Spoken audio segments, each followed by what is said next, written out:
Asia, dynamic and diverse, considered the engine of the global economy. Growth in Asia is still faster than the global average, contributing to 1/3 of global trade. Today, the region is becoming increasingly interconnected and more than ever before plays a vital role in the world economy.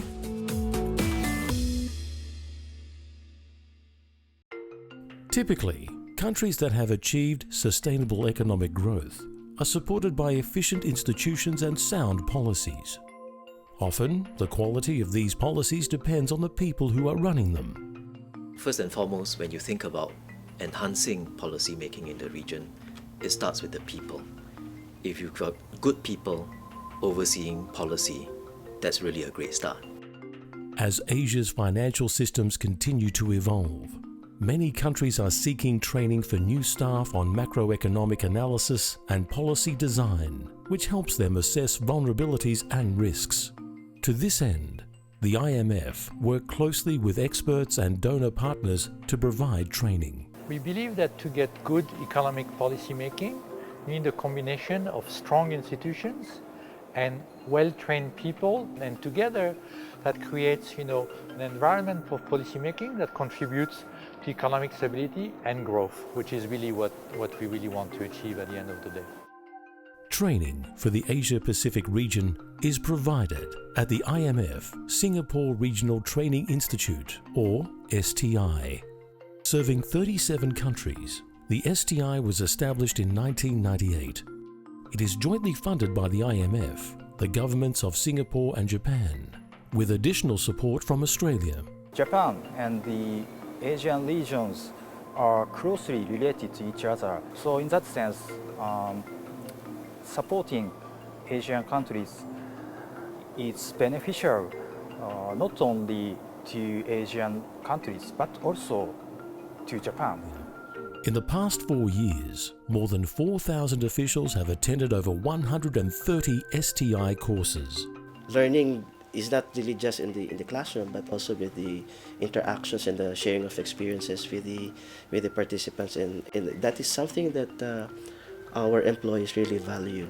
The STI's courses are conducted by experienced IMF staff, consultants and senior officials from member countries. Whatever we learn here gives us the tools to understand and to react or to be proactive when in respect to the spillovers that can happen, because we are so linked up with many countries around the world and internationally. The interconnectedness is making Asia more vulnerable to global economic developments, and as the issues are becoming more complex, the need to build capacity within the region has increased. The IMF really wants to be a partner of the region. It's a very dynamic region, there's lots of things happening, there are lots of things changing. Asia's economic diversity spans the development spectrum, from advanced and emerging economies to low-income countries. The STI takes into account the unique policy challenges these countries face and provides tailor-made training. There's a huge demand for training from this region. Asia has something like 1/3 of the world's population. It's a huge region in terms of population and capacity needs. The IMF, with its 189 member countries, is uniquely placed to deliver training as it draws from lessons and experiences of its entire membership. Well, obviously the IMF is a world thought leader in fiscal and monetary policy.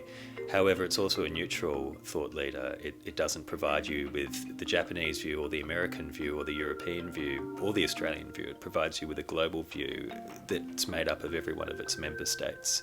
The training activities at STI provide the opportunity for officials from different countries to interact with each other and discuss the policy challenges faced by regional economies. I suppose we just want to see the STI remain at that forefront of thinking and keep innovating the program so that current developments are always included. It's not just textbook 101 economics, but it's things which these policymakers are grappling with daily. The region will face new challenges, and at STI we're going to have to adapt to try to help countries meet those challenges by ensuring that our training remains relevant.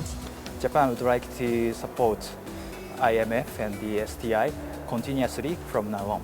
My hopes for the STI future is that the IMF Training Institute is the go-to place for training for any and every aspiring policymaker in the region.